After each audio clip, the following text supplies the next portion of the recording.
Estamos começando mais um Layer Talks e essa é a nossa terceira temporada, este programa onde a gente compartilha experiências profissionais, conversa e conhece pessoas que estão mudando, impactando o universo de marketing, vendas e inovação.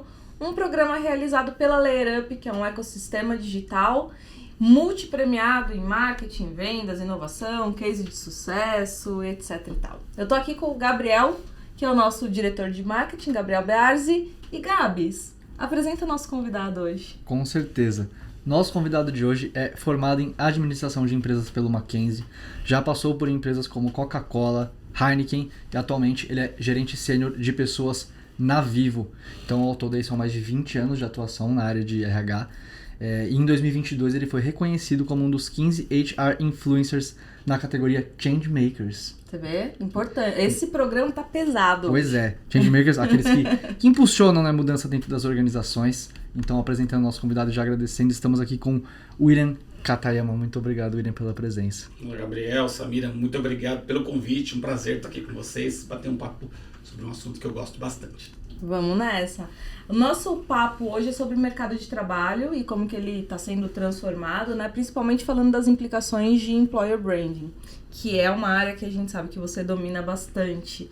Mas antes da gente começar, eu queria que você compartilhasse um pouquinho dessa sua experiência na Vivo e um pouco das suas funções. Legal. Bom, na Vivo eu estou há mais ou menos 13 anos, então tenho uma jornada bastante longa na transformação do próprio negócio da companhia, dentro da área de pessoas sempre. Então tive a oportunidade de passar pela área de HR Business Partners, né, que são os RHs generalistas, aqueles representantes da área de pessoas que estão diretamente atendendo as áreas. E depois disso fui para uma área mais técnica, que é a área de atração de talentos, ou de recrutamento e seleção, como chamava na época. E eu pude, né, e aí até fui reconhecido por isso, né, transformar essa área de Talent Acquisition no momento em que ela era muito operacional, muito transacional, transformá-la numa área estratégica. Eu também tive uma sorte também, né, de estar num momento de mercado muito interessante para Talent Acquisition, uma evolução, né, de uma área que entregava candidatos para uma área estratégica que olhava o futuro do trabalho e o comportamento dos candidatos e também começava a olhar a marca empregadora como algo extremamente relevante para o sucesso resultado da área de aquisição de talentos. Então, desde lá, né, mais de 5 anos atrás, venho trabalhando dentro dessa disciplina. Você foi evoluindo junto com o mercado, eu imagino, porque se você começou há 13 anos atrás, esse tema de employer branding também, né, de marca empregadora, vem se desenvolvendo também nesse período, né? Não era muito comum a gente ouvir falar disso há 15 anos atrás, por exemplo. Não só não falar sobre o assunto, mas também, às vezes, ter um posicionamento errado do que é marca empregadora, ou trabalhar marca empregadora. Então, a evolução ela vem também no quant, ou seja, a quantidade de empresas que olham para esta disciplina, mas também a qualidade que se olha para ela, ou seja, metodologia, melhores práticas, a criação de comunidades para discutir o tema e evoluir ele, literatura a respeito.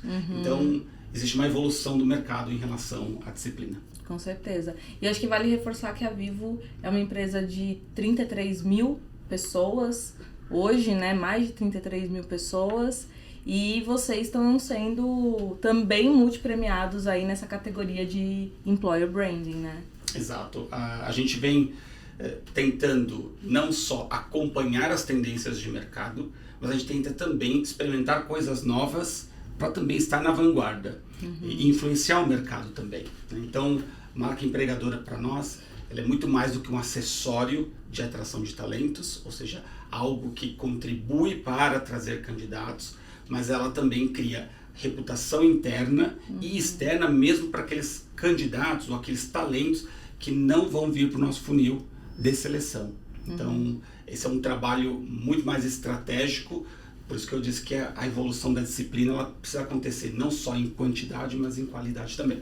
Perfeito. E você falou de tendências, de tentar acompanhar as tendências. Quais as principais mudanças que você tem observado no mercado de trabalho nos últimos anos, aí, talvez na última década? E qual tem sido o papel do Employer Branding nisso tudo? Legal. Eu acho que a gente está passando por uma revolução do trabalho e eu acho que vem muito mais por aí. Acho que a pandemia acelerou as transformações que já vinham dando sinais pelo advento das novas tecnologias, mas eu acho que a pandemia deu uma acelerada. A gente vinha falando muito sobre modelos de trabalho, e eu acho que modelos de trabalho, formatos de trabalho, o tal do híbrido, remoto, trabalho por demanda, enfim, existem várias modalidades diferentes hoje, e a relação das pessoas com o trabalho vem mudando bastante. Então, essa transformação, ela é clara e vivida não só aqui no Brasil, mas no mundo todo. Quando a gente olha também temas como diversidade e inclusão, né? Ou seja, como que eu olho para esse tema, tiro da tomada de decisão preconceitos, tiro da tomada de decisão corporativa vieses inconscientes, eu também começo a trabalhar uma representatividade da sociedade dentro da organização, e isso é mais do que provado que traz resultados para todos os negócios, né? Traz resultado financeiro lá na ponta. Temos também o tema de saúde mental, né? O bem-estar. A gente sempre olhou a relação do trabalho como uma relação pura de troca de tempo e energia versus remuneração, e isso vem se tornando algo muito mais complexo, né? Como que as empresas também têm a responsabilidade de olhar o ser humano de forma integral, não apenas na relação de troca. Então, isso é só para citar alguns exemplos de como a gente vem mudando as abordagens, isso sem mencionar novas tecnologias, ainda a discussão sobre como a inteligência artificial vai impactar alguns postos de trabalho, como outros serão impactados, as novas profissões, novas carreiras, como que a gente pode ressignificar o que a gente faz, sendo mais estratégico, aquilo que a máquina não substitui o homem. Tem um monte de discussão em torno disso. Então, isso por si só já está na pauta, já está sendo discutido. Como marca empregadora se conecta com isso? No final, a marca empregadora nada mais é do que o produto que eu vendo para dentro e para fora. É a razão pela qual as pessoas permanecem na minha organização, e a razão pela qual as pessoas que não estão nela desejam estar na minha organização. Este produto, ele é resultado da tomada de decisão da área de gestão de pessoas e da alta liderança da organização. Traduzida em políticas, processos, cultura, uma série de fatores que fazem com que eu construa o que a gente chama de EVP, né? O Employer Value Proposition, ou a proposta de valor ao colaborador, ao empregado. Esta proposta de valor, ela precisa estar muito clara, porque ela existe em qualquer empresa. Ela só precisa ser traduzida, em palavras, documentada. Este é o grande produto de Employer Branding. Então, respondendo a sua pergunta, toda essa transformação de mercado que vem acontecendo impacta nas pessoas dentro das organizações, impacta na tomada de decisão sobre políticas e produtos de RH ou de gestão de pessoas, nas culturas organizacionais, e isso vai remodelando este produto, que faz com que eu tenha, então, que redescobrir esses novos atributos de marca empregadora para eu reforçá-los para dentro, para a manutenção dos meus talentos, e para fora, para que os talentos de mercado possam ter atração ou interesse, ou consideração, ou desejo pela minha marca empregadora. Perfeito. Will, tô chamando o Will de Will aqui já numa certa intimidade, porque a gente tá juntos há mais ou menos um ano, Layer e Vivo, nesse projeto de Employer Brand, apoiando o time de Employer Brand, então vou abrir aqui um pouquinho da minha percepção. O trabalho que vocês fazem dentro da Vivo é mesmo muito inspirador, e não é um blá blá blá aqui só pra ser legal, bacana contigo, porque vocês têm uma proposta de valor para o mercado, e que dela, né, um propósito enquanto empresa, e que desse propósito deriva tanto a comunicação para mercado como a comunicação para colaboradores, né? Tanto como vocês se posicionam como marca comercial como marca empregadora. E é muito interessante e é muito difícil encontrar uma empresa que consegue de fato reunir todos os elementos de comunicação para todas as pontas com as quais quer se comunicar. Então, é um trabalho muito bem costurado, muito bem feito e com uma grande dedicação. E o time de vocês, de fato, tem ali um compromisso com a qualidade, com o que está sendo entregue, com uma transparência mesmo, né, de conseguir externar o que é a cultura dentro da empresa para os canais de comunicação de uma forma realmente íntegra, né, honesta, ética, e a gente convivendo, estando perto de vocês, sabe que realmente esse é um projeto que nos inspira, inclusive, a trabalhar. E quando você fala dessa movimentação do mercado como ele está, você citou rapidamente um pouco de tendências. IA, o que mais pode vir, como isso impacta. E eu queria entender um pouco, nessa visão dessa empresa que está tão bem estruturada e organizada, né, e já consciente da sua proposta de valor para mercado, para interno, quando entra uma tecnologia tão disruptiva como a inteligência artificial e que a gente sabe que vai impactar também no modus operandi de muitas áreas, como que isso está mexendo com vocês? Quais são as tendências que você identifica e como você vê isso dentro da Vivo ou no mercado de maneira geral, os impactos que pode ter? Legal. A Vivo ela vem se posicionando cada vez mais como uma empresa de tecnologia, né? A gente, obviamente, é conhecido e reconhecido por ser uma empresa da indústria de telecomunicações. Mas a gente vem evoluindo tanto nos nossos produtos e serviços e também na nossa cultura interna, que isso faz com que a gente também vá para uma característica, uma cultura, tanto de interna, mas também do que a gente oferece para os nossos clientes, B2C, B2B, de uma empresa de tecnologia. E isso muda bastante coisa, muda radicalmente a forma como a gente aborda as temáticas atuais de mundo, né?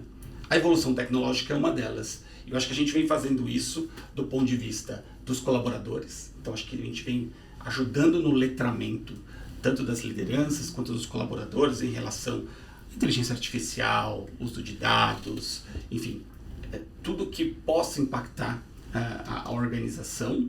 Mas a gente também vem ajudando o mercado a entender mais sobre isso, né? Então, a gente também vem se relacionando com o mercado, ao mesmo tempo que a gente posiciona a Vivo como uma empresa de tecnologia, porque a gente é visto tradicionalmente como telco, através de conteúdos. Porque a gente tem profissionais dentro da organização, e não são poucos, que também têm muito conhecimento de tecnologias, de novas tecnologias, e estão também compartilhando conhecimento através, né, da comunicação externa da nossa marca empregadora. Então, hoje, como eu comentei, o EVP ele é o nosso grande produto e ele não é estático, né? Ele vai se adaptando conforme o avanço e a evolução da cultura organizacional, e ele vai transformando também como cada colaborador enxerga a organização, né? Como que ele se posiciona dentro da organização. A Vivo hoje tem um dos melhores NPS, né? Não só do mercado brasileiro, mas também mundial. O que quer dizer com o NPS? É o grau de satisfação dos colaboradores com a organização. Né? E a gente sempre diz que o EVP é também resultado dessa satisfação interna. O EVP ele é 80% verdade, o que as pessoas realmente veem dentro da empresa em relação ao que ela oferece, e 20%, mais ou menos, de inspiracional. Então, ou seja, a maior parte do que a gente comunica para fora e para dentro é percebido, né? Não tem assim, isso daqui não é bem assim não lá dentro. Justamente porque você tem que ter inspiração, você tem que trazer um pouco mais, mas você tem que trazer muito da verdade, muito de como é o dinamismo da organização, como funcionam as coisas.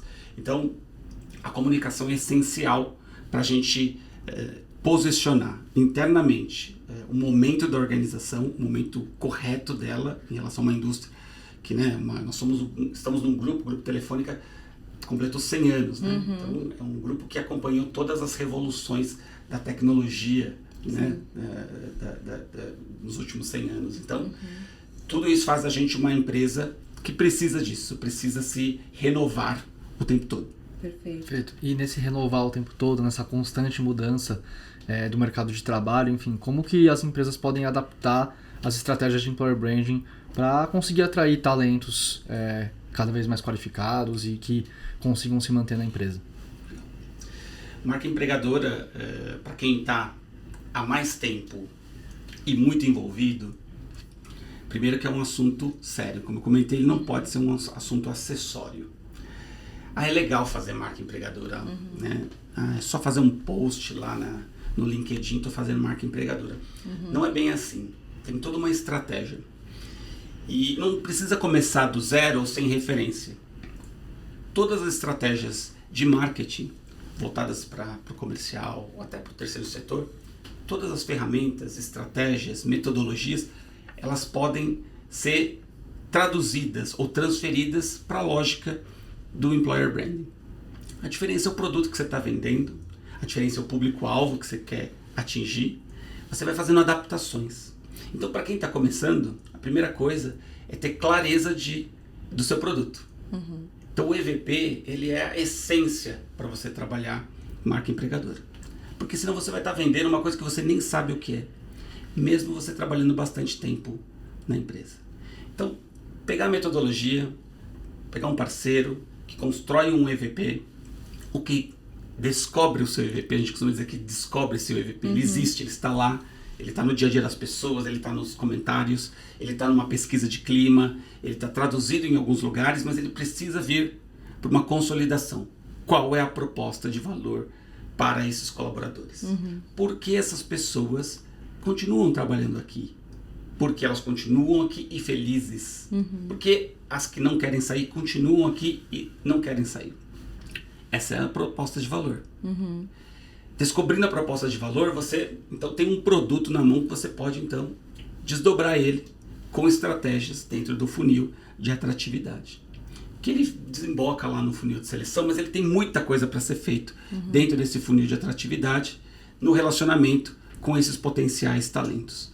Então, acho que fundamental para quem está começando é ter esse conceito muito claro da sua proposta de valor. A partir disso, tem muita ferramenta para sair, para divulgar a sua marca ou para impactar as pessoas mais próximo da conversão, ou antes, eu quero só mostrar a minha empresa, eu quero mostrar o meu ambiente de trabalho, eu quero mostrar a minha cultura, eu quero mostrar que eu estou num momento de crescimento, eu quero criar esse awareness ainda de posicionamento de uma empresa mais tecnológica, mais humana, mais disruptiva, mais inovadora.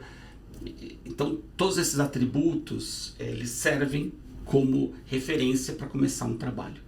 Mas começar pelas ferramentas, rede social, eu vou para o TikTok, não é isso. Né? Isso vem depois que você descobre a linha estratégica, o produto que você de fato quer vender. O como, depois existem muitas formas de atingir os públicos-alvos, mas nesse primeiro momento o EVP ele é crucial. A gente pode resumir o EVP? Eu adoro bullet points. A gente pode resumir o EVP em 3 bullet points, de repente, assim, proposta de valor, o que a empresa está fazendo, aonde ela quer chegar, o porquê dela existir, um reflexo da cultura, quem nós somos aqui, o que nós acreditamos, quais são os nossos valores e benefícios, o que a gente tem para oferecer para quem está conosco. Tô tentando ser simplista, né? Mas pensando em bullet points, assim. No nosso caso, especificamente, quando a gente fez a descoberta do EVP da Vivo, a gente chegou em algo muito parecido com o que você citou. Mas cada caso é um caso. Em algumas empresas, coisas mais tangíveis, elas não vão aparecer. Talvez vão aparecer coisas mais inspiradoras. Eu tenho uma liderança inspiradora, então a liderança pode ser uma parte importante da proposta de valor. O ambiente de trabalho, um ambiente onde as pessoas vão além do profissional, elas convivem também no lado pessoal, talvez uma empresa de porte menor, talvez isso seja uma razão para ficar. Às vezes, políticas internas de crescimento e desenvolvimento, aquilo pode ser um valor tão forte que a pessoa diz, olha, eu não saio daqui porque eu não sei se em outra empresa eu vou ter tanto investimento no meu desenvolvimento. E, então, para mim isso é um valor, para mim isso é uma proposta clara da empresa e por isso eu fico aqui. Por isso que é importante descobrir o EVP. E o EVP ele é resultado das decisões, como eu comentei, que a linha de gestão faz sobre o que eu ofereço para os colaboradores. Então, a gente não escreve um EVP e depois vai correr atrás daquilo que a gente escreveu. Então, a gente tem um propósito como organização, a gente tem uma visão sobre como as pessoas impactam nesse propósito e a gente cria políticas e produtos na área de pessoas que vão atender a anseios ou desafios de aquisição de talentos. E a partir disso, eu vou também identificando se o meu EVP, de fato, ou meu produto, ele é atrativo e competitivo ou não. Eu posso ter um EVP, mas hoje ele mantém as pessoas que estão aqui ou ele não está sendo suficiente para manter as pessoas que estão aqui. Como é que eu evoluo o meu EVP? Então eu preciso olhar se eu estou também acompanhando as melhores práticas de mercado. E aí a gente volta nos temas que a gente falou aqui de tendências de mercado. Os temas de inclusão e diversidade, os temas de saúde e cuidado com a saúde do colaborador, os temas voltados para novas tecnologias, como elas vão impactar o trabalho, desenvolvimento de carreira, expectativa das pessoas em relação a crescimento.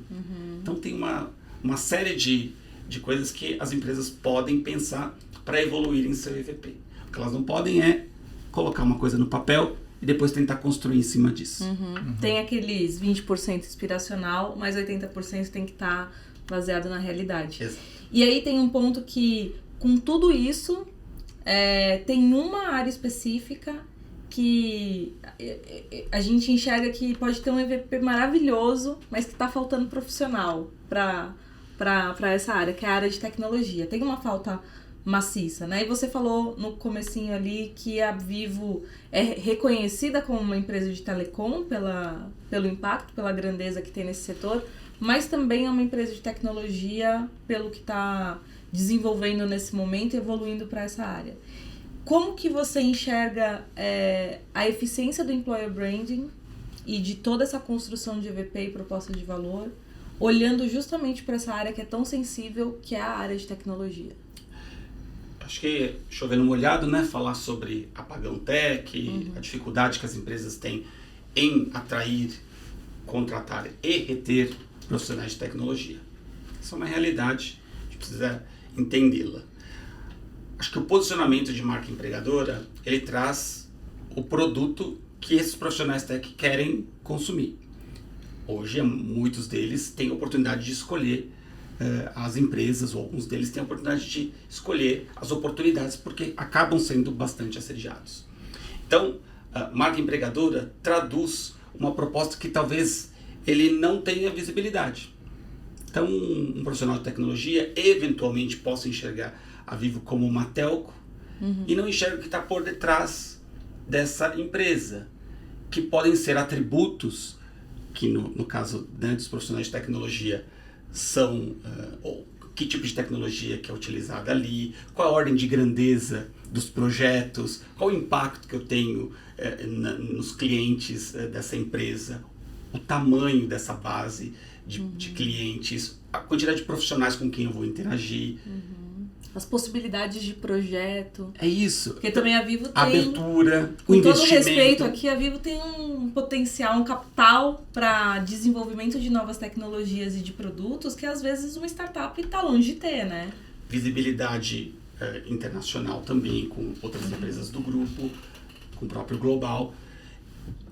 Para você falar sobre isso, não vai aparecer num LinkedIn lá escrito isso. Olha, a Vivo tem tudo isso. Então você precisa também traduzir todo esse atributo que está lá por detrás do EVP, que constrói a proposta de valor da empresa, em ações de comunicação com esse público. Porque aí ele vai começar a entender que, poxa, eu achava que a Vivo, mas eu vi aqui nesse artigo, ou eu achava que esses caras estavam muito atrasados nisso, mas eu assisti uma live com um cara de inteligência artificial que eu fiquei absolutamente encantado com a fala ou com o nível de... É isso que a gente quer despertar nesse público de tecnologia. De que ele veja o momento que a gente está e o que a gente tem para oferecer em relação ao mercado. Porque, obviamente, as empresas nativas tecnológicas já têm uma atratividade por si só. Porque a marca delas está absolutamente colada com essa revolução. Com certeza. As outras marcas, que já são marcas que estão muito mais consolidadas de forma mais ampla, e aí podemos citar várias, mas assim, todas elas têm esse desafio, né? Como é que eu me posiciono como uma empresa atrativa para profissionais de tecnologia? E a gente precisa descobrir o que esses profissionais querem. Eles não querem só a marca, eles querem alguns atributos. E aí a gente descobrindo esses atributos, a gente também cria um trabalho de comunicação dos atributos reais, né, 80% super reais, para que a gente possa vender essa proposta de valor, aproximá-los dessa realidade. Isso vem funcionando bastante, porque comentários que a gente ouve depois do onboarding, né, de muitos profissionais de tecnologia, cara, eu descobri uma Vivo que eu não conhecia. Não fazia ideia. Não fazia ideia da quantidade de clientes que vocês têm. Eu não fazia ideia da quantidade de base de informações que uma telecom transacionava. Eu não sabia a complexidade que era um negócio como esse, nas características técnicas, para ele se sustentar. Não sabia a quantidade de profissionais inspiradores que trabalham dentro dessa organização, e não há pouco tempo, gente que está aqui há muito tempo e já passou por diversas áreas, conhece profundamente não só o técnico, mas do negócio. Então essas falas remetem para a gente que a gente está no caminho certo, na forma como a gente aborda a proposta de valor da Vivo para profissionais de tecnologia.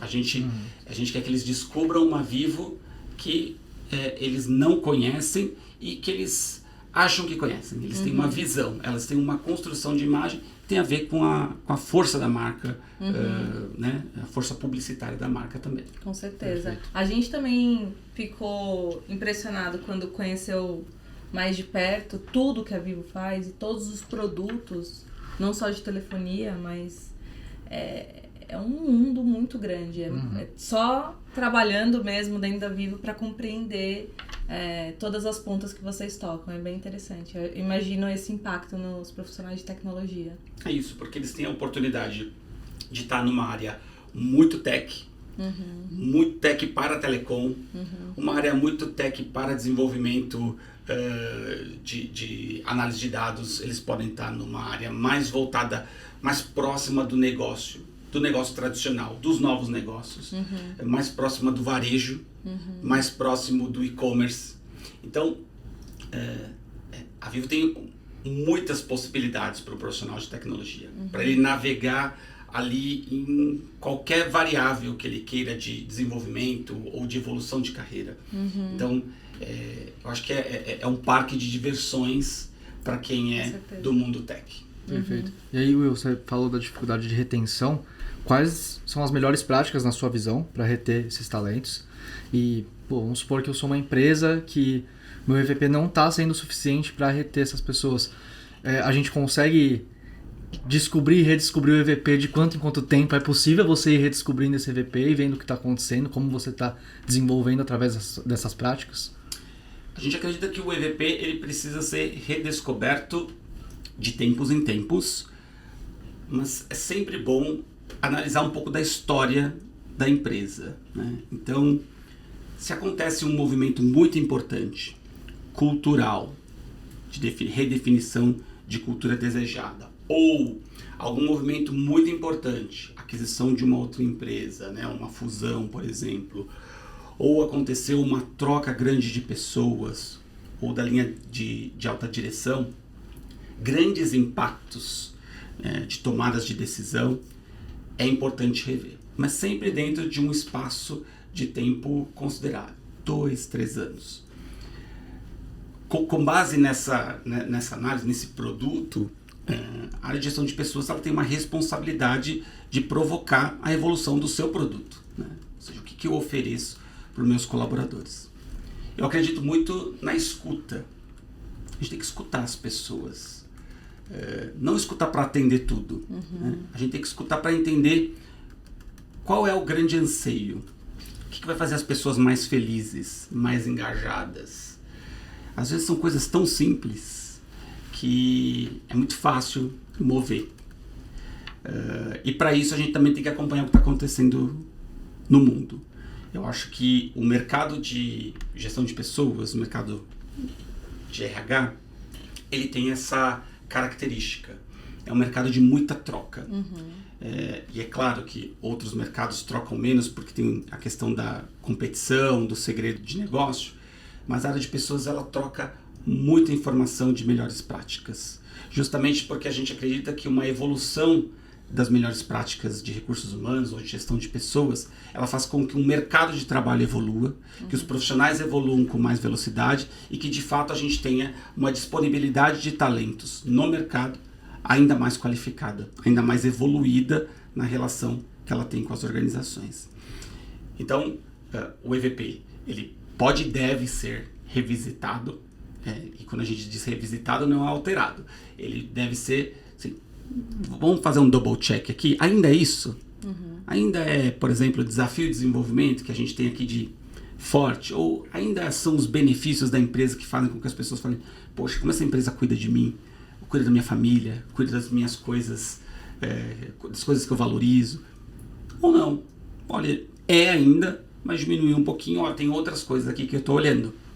Por exemplo, ela está me incentivando muito a aprender coisas novas. Então, toda semana tem alguma coisa nova de aprendizado, uma oportunidade de desenvolvimento, uma live, um workshop, um convite para conhecer uma coisa nova, ou aprendo constantemente nas minhas interações e reuniões que eu faço. Então, nessa competição por talentos, uma empresa que tem clareza do seu EVP, clareza de que ela precisa ser competitiva nas suas melhores práticas, ela vai ter mais sucesso na atração e retenção de talentos. Você acha que nessa competição por talentos, quem escuta mais ganha? Eu acho que quem escuta e traduz o que os colaboradores querem dizer. Nem sempre o colaborador vai ter clareza também dos seus anseios, né? Então, e nem sempre os anseios deles vão ser atendidos de imediato. No final, eu acho que a gente precisa ajudar as lideranças a ajudarem seus times. Né? Lembrando que muitos profissionais de tecnologia, para dar o exemplo, né, do mercado de tech, acabam crescendo muito rápido, né? Sim. E existe um período, né, uma questão, uma variável de tempo dentro do mundo corporativo que ela é importante para a gente amadurecer. Com certeza. Né? Para a gente saber que nem sempre as coisas vão ser do jeito que a gente gostaria, nem sempre a resposta vai ser sim, e que isso faz parte, as frustrações dentro da carreira, elas são importantes para o nosso amadurecimento e crescimento.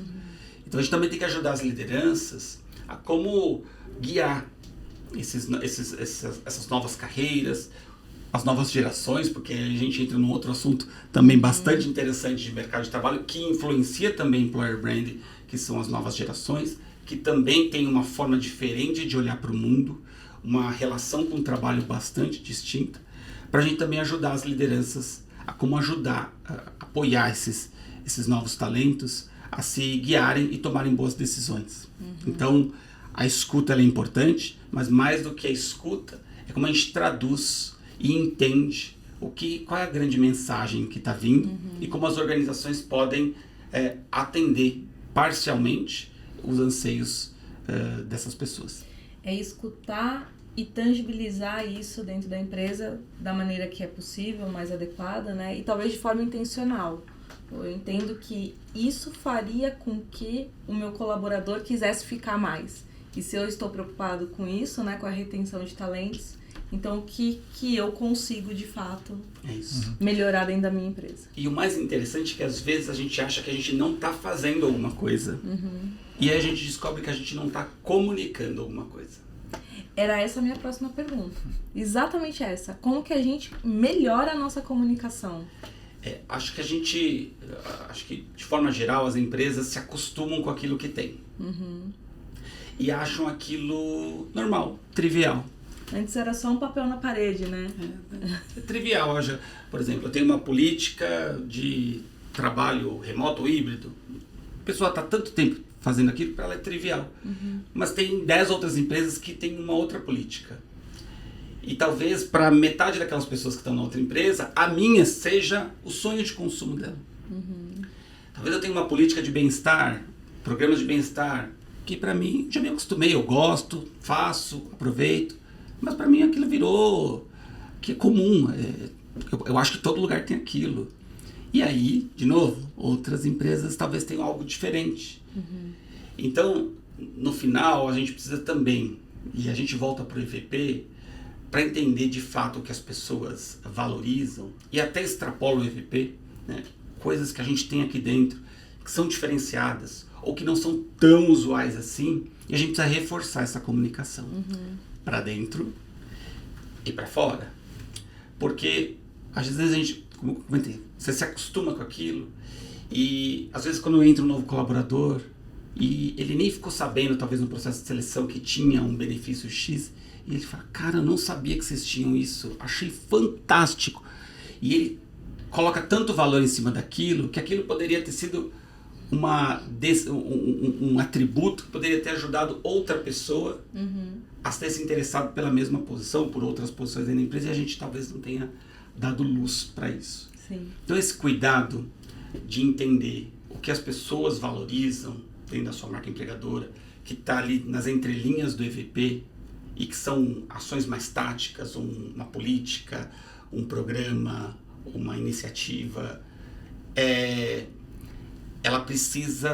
a gente precisa dar luz para ela.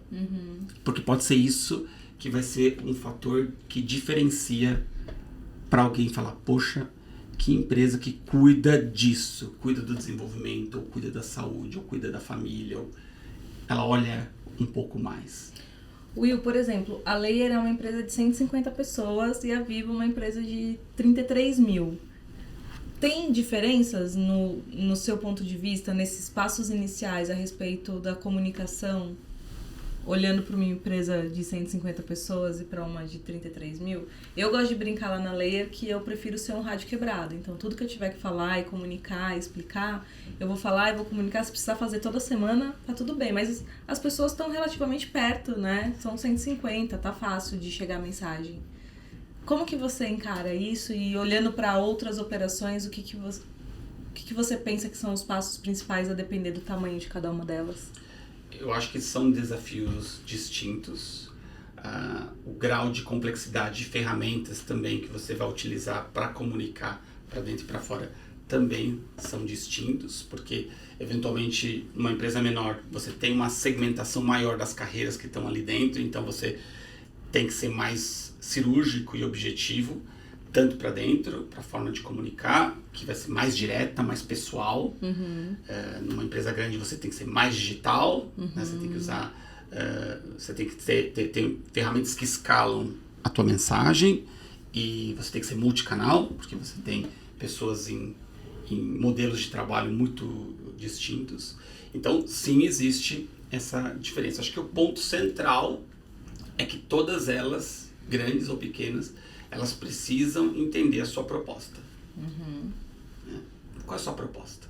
Numa empresa pequena, talvez ela seja muito inspiracional, talvez seja um objetivo de crescer, de se tornar uma referência daquele mercado, tem a ver com o propósito. Né? Para uma empresa maior, ela tem outros atributos, né? Porque ela tem uma proposta de valor que é de carreira internacional, por exemplo. De segurança também, né? Estabilidade, resultados sólidos, uma construção de décadas, ou eventualmente séculos de existência. Então, existem pequenas diferenças, mas no final acho que o grande ponto central é o que você está vendendo para as pessoas que estão aqui. Por que as pessoas têm que continuar trabalhando com você? Né? Por que elas não vão para qualquer outra coisa? Que seja empreender. Por que elas não vão? Por que elas conectam o propósito pessoal delas? Por que elas estão entregando a carreira delas para o desafio que você está dando a elas? Perfeito. E Will, quais são suas previsões para o futuro do Employer Branding? E aí eu queria que, se você puder aprofundar um pouco mais nessa questão da nova geração, porque é um assunto que eu sempre fico bem interessado, mas é porque a nova geração ela tem muitas particularidades, né? Ela, pelo menos parece ser muito mais desapegada ao trabalho do que gerações anteriores. O que você pensa sobre isso? Vocês já conseguiram mapear, por exemplo, como tentar reter esses talentos? Porque a nova geração ela tem diversos talentos também. O que pensar para o futuro? Como pensar o futuro em relação a isso? Novas gerações é um tema, daria para a gente fazer uma sessão só sobre o tema. Eu acho que é um público que tem uma forma de enxergar o mundo distinta das nossas gerações ou das gerações dos nossos pais e avós. Essa é a grande diferença, porque no final somos todos iguais. A linha de referência dessa nova geração é bastante diferente. Acho que a gente, olhando para a marca empregadora, voltando para o começo da tua pergunta, a gente precisa entender que esse tema ainda está, não digo engatinhando, mas está começando a dar os primeiros passos, né? Acho que a gente tem muita coisa para ser feita. Acho que a gente está num mercado bastante complexo e que tem bastante competição por talentos. A gente tem um problema ainda adicional, além da competição por talentos, é a falta de talentos. Então, como que as empresas se responsabilizam também pela formação dos futuros talentos. Então, e aí entra o tema dos jovens, que estão também no subemprego, não estão achando as oportunidades de formação, que também vão mudar a forma como as pessoas aprendem as suas novas carreiras.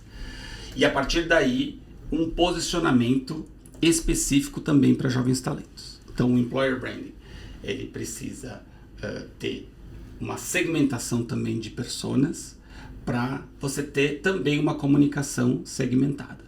Então, na Vivo a gente faz ações voltadas para o jovem, não só para atraí-los para os nossos programas, mas também para trazer assuntos da pauta deles. Então, assim, como me preparar para o mercado de trabalho, ou como escolher uma carreira, uma profissão. Então, acho que as empresas elas têm, dentro da marca empregadora, dentro da estratégia de marca empregadora, a oportunidade também de dialogar com o jovem. E para isso, tem que se aproximar do jovem, tem que se aproximar do universo dele, tem que trazer ele para a conversa e tem que ter jovem no time também, porque a gente só vai entender o jovem se a gente conviver com o jovem. Discutir com ele a tomada de decisão, a abordagem, a forma como a gente fala, o que a gente fala. Então, eu acho que o tema geracional e marca empregadora ele tem uma correlação muito forte. A gente tem hoje que preparar as novas gerações para o futuro mercado de trabalho, para essa galera que está chegando agora. Então a gente tem que ter um posicionamento específico para esse público, assim como a gente construiu um posicionamento para a tecnologia, porque a gente viu que tinham ali aspirações distintas dos públicos de outras áreas. Então, na Vivo a gente tem um posicionamento para jovens, a gente tem um posicionamento para tech e a gente tem posicionamentos para as outras carreiras de forma geral. Esses posicionamentos segmentados ajudam a gente a ter clareza de mensagem, né? Clareza de canais adequados, clareza de formatos que a gente comunica como é a Vivo, sem perder a essência do que é o EVP da empresa, a cultura desejada, o ambiente, né? Não adianta a gente fazer um post no TikTok super bem humorado e ele chegar no escritório, todo mundo é sisudo e aqui formalidade é o que manda. Não faz sentido, né? E olha, poxa, eu vi vocês no TikTok e agora estou vendo aqui um ambiente sério, um silêncio aqui no escritório, as pessoas têm medo de falar, sempre com muitas formalidades. Conversa. Então, essa transparência conectada ao EVP, mas muito centrada no público-alvo, ela é essencial. Perfeito. Tem um ponto que eu queria só poder aprofundar um pouquinho, que eu enxergo que é bem complexo, na verdade, porque um EVP, de alguma forma, ele vai traduzir a proposta de valor da empresa e quem tiver mais aderência a essa proposta vão ser os talentos que nós vamos atrair. Mas, eventualmente, faz sentido pensar que as gerações têm desejos, aspirações distintas. Então, se o nosso EVP estiver mais alinhado, por exemplo, aos millennials, talvez esteja desalinhado da geração Z, da geração alfa, que é ainda mais complexa, e talvez com o passar do tempo a empresa vai precisar olhar para as novas gerações até para que possa atrair novos talentos e de fato ampliar ou remodelar o seu EVP pensando em novas gerações? Esse é o caminho, mais ou menos, Will? Essa é uma ótima pergunta. E no final a gente precisa voltar a como um EVP é construído, né? Ou descoberto, como eu gosto de dizer. O EVP é descoberto através das pessoas que estão na organização. E aí muita gente começa a construir EVP perguntando para a alta liderança. Não, a alta liderança ela precisa ser parte da escuta. Por quê? Porque você também vai construir um EVP para uma eventual alta liderança que você vai querer trazer para sua organização. Só que você também vai ter que falar com o middle management, né? com o meio da pirâmide. Você também tem que falar com a base da pirâmide. E você vai ter que falar com o jovem. Se o jovem não participar da construção da descoberta e desenho desse EVP, 80% real, 20% aspiracional, você vai ter um EVP que não conversa com o jovem que está no mercado. Então a representatividade geracional, de tempo de casa, de cargo, de segmento de trabalho, ela tem que estar lá na descoberta do EVP, porque aí você vai conseguir tangibilizar, não criar um EVP para cada público, o que é factível, é possível, tá? Mas você consegue traduzir num único EVP as aspirações de um grande público. Se você tem dificuldade para atrair jovens, talvez valha a pena identificar. Tem um recorte aqui do meu EVP mais voltado para jovem? Tem alguma coisa que diferencia demais do geral para o jovem? Ah, tem. O que é essa coisa? Vamos explorar um pouco mais isso no trabalho tático aqui de marca empregadora com esse público. Então, é possível. A gente tem tido muito sucesso em trabalhar o EVP atual com todos os públicos de maneira que ele faz sentido, inclusive para jovens. Inclusive para jovens que nunca trabalharam, que é o caso dos jovens aprendizes, que a gente tem um programa bem grande aqui, com bastante vaga. Então, é identificar. O meu EVP, ele está fazendo sentido também para todos os níveis de maturidade de carreira e, eventualmente, fazer uma adaptação. Imagina, eu acho que começar com um central que tenha representatividade. Perfeito. Muito bom. Show. Show. Passamos por Todas as muitos pontos importantes. Sabatinamos o Will aqui. Podemos fazer uma parte 2 só de gerações? Podemos. Muito bom. E olha que a gente nem entrou na parte mais tática, o inbound recruiting e como que faz essa comunicação. Mas isso vai ficar para uma próxima que a gente vai te trazer aqui de novo, Will. Legal. Já deixa a agenda reservada. Boa. Will, agora a gente vai fazer um ping-pong aqui de perguntas voltadas para a parte mais pessoal, mas que obviamente interferem na parte profissional, de frente com o Gabi. Começando com qual a principal soft skill que você desenvolveu ao longo da sua carreira, que hoje faz muita diferença no seu dia a dia? Aprender com observação. Acho que ninguém me disse que as estratégias de marketing poderiam fazer sentido com employer branding. Acho que a observação do que funciona de ferramental para uma coisa, para solucionar um problema, pode servir também como uma ferramenta para solucionar outros problemas. Então, eu acho que observar.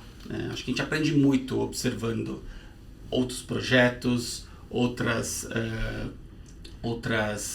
áreas. Então, aprender. Acho que o aprendizado. Eu sou um profissional de gestão de pessoas, mas trabalhei muito tempo com recrutamento e seleção. Eu acho que a minha migração mais forte para a marca empregadora tem a ver com me encantar com como a gente consegue transferir muitos dos skills de negócio para a área de pessoas. Muitas ferramentas, muitas abordagens que você consegue tirar, né, e ampliar elas dentro de uma lógica ou de uma problemática de gestão de pessoas e talentos. Perfeito. E o que você gostaria de saber quando você estava começando? Você foi um pouco teimoso, Demorou para dar o braço a torcer, e depois quando você entendeu, absorveu esse aprendizado, você falou, eu devia ter entendido isso lá no começo, quando tentaram me passar. Eu acho que escutar mais as pessoas para construir coisas novas.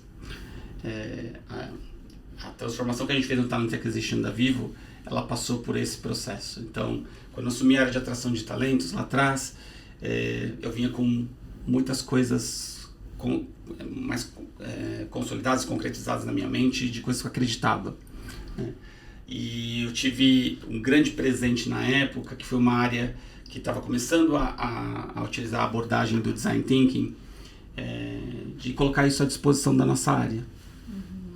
Poxa, você quer fazer uma transformação em atração de talentos? Por que você não usa essa abordagem? Eu falei, vamos, deixa eu entender como é que é isso. E basicamente é uma abordagem de co-construção coletiva e de escuta absolutamente ampla, aberta, sem filtro, para depois a gente tomar as decisões e refinar isso e consolidar isso em ações. Isso me ajudou muito, porque eu me vi vulnerável numa sala com 30 pessoas trabalhando um tema que eu poderia ter decidido no gabinete, sabe? E dito, vai ser assim, vai ser assim, vai ser assim. E isso me ajudou muito a quebrar um modelo mental de construção individual por uma construção coletiva, que ela tem muito mais valor, ela tem muito mais engajamento, e se eu tivesse adotado isso lá no comecinho, talvez muitos dos meus projetos teriam tido um resultado diferente. Muito bom. Perfeito. Na construção individual a gente tem só o nosso repertório, né?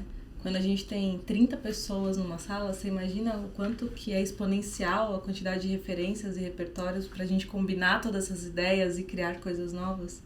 Então, de fato, é difícil abrir mão das nossas ideias, mas o valor que traz o coletivo é incrível, né? A gente consegue ter uma força muito maior. Foi uma abordagem que mudou minha carreira.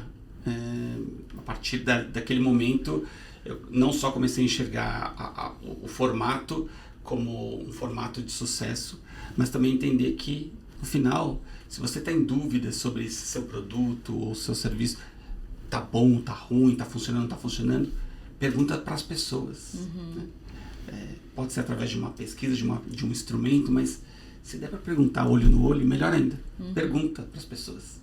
Legal. E ouve, né? Escuta o que elas têm a dizer. Perfeito. E para finalizar, que conselho que você dá para quem está assistindo a gente? Pode ser um gestor de pessoas, profissional de RH, o gestor de uma empresa que precisa entender também mais essa questão da gestão das pessoas, enfim. O que você achar mais pertinente para deixar de recado final aí para o nosso público? Acho que o recado final que eu deixo é que o mercado está mudando bastante. Acho que é um mercado competitivo por talentos. Eu acho que as empresas precisam entender a sua responsabilidade, que vai além do seu próprio negócio. Responsabilidade com a sociedade, com os profissionais, a formação desse novo mercado de trabalho que está surgindo. Responsabilidade também e identificar como adaptar as novas tecnologias ao mercado de trabalho, como cuidar das pessoas de forma mais integral, né? Como entender que diversidade e inclusão é estratégico para o negócio, ou seja, a representatividade da sociedade que a gente vive, representada dentro da organização, faz com que eu seja mais competitivo. Isso precisa estar na pauta das empresas. E mais especificamente sobre marca empregadora, que a gente entenda que esse é um assunto muito relevante. As empresas são feitas de pessoas, e as pessoas elas fazem uma aposta quando decidem entrar no nosso desafio, na nossa empresa, no nosso negócio. Como que a gente corresponde a essas expectativas quando elas estão dentro da empresa, e como que a gente, de fato, vende uma proposta de valor que a gente vai conseguir cumprir. Então, entender que employer branding não é só promessas, são promessas que você tem convicção de que você vai conseguir cumpri-las quando o profissional de fato entrar na sua empresa. Perfeito, Will. Que aula. Obrigada por esse momento. Obrigada por ter topado participar desse episódio com a gente e trocar um pouco sobre esse assunto. Abrir um pouco ali a portinha da Vivo pra gente ver e entender como é que funciona, principalmente nesse mercado tão competitivo que você falou por atração de talentos, né? Como que a gente pode melhorar as nossas operações numa empresa pequena, média ou grande. Tem muito recurso aqui nesse papo pra gente poder executar melhor o nosso poder de atração para esses talentos. Muito obrigada pela sua participação. Obrigada a você também que acompanhou, né, Gabs? É isso, muito obrigado. Obrigado eu, obrigado a todo mundo que assistiu até aqui. Se você gostou, deixe sua curtida, é importante pra gente. Compartilha com alguém que você acha que vai conseguir aproveitar que o conteúdo que o Will trouxe, a aula que o Will trouxe pra gente. E se você quiser ver mais conteúdo, se você tá no Spotify, temos as temporadas de Layer Talks aqui. Se você tá no YouTube, temos as temporadas de Layer Talks, mas temos Layer Lab, temos nossas lives semanais, temos muitos outros conteúdos. E fora daqui, a Layer tá em todo lugar. A gente tá em TikTok, Instagram, Facebook, LinkedIn. Temos o nosso hub do site, o nosso hub do Data Driven Decision, mais de 90 horas de conteúdo sobre dados. No nosso site você tem acesso aos nossos cases, serviços, enfim. Se você procurar, você vai achar um conteúdo da Layer que vai transformar o seu negócio.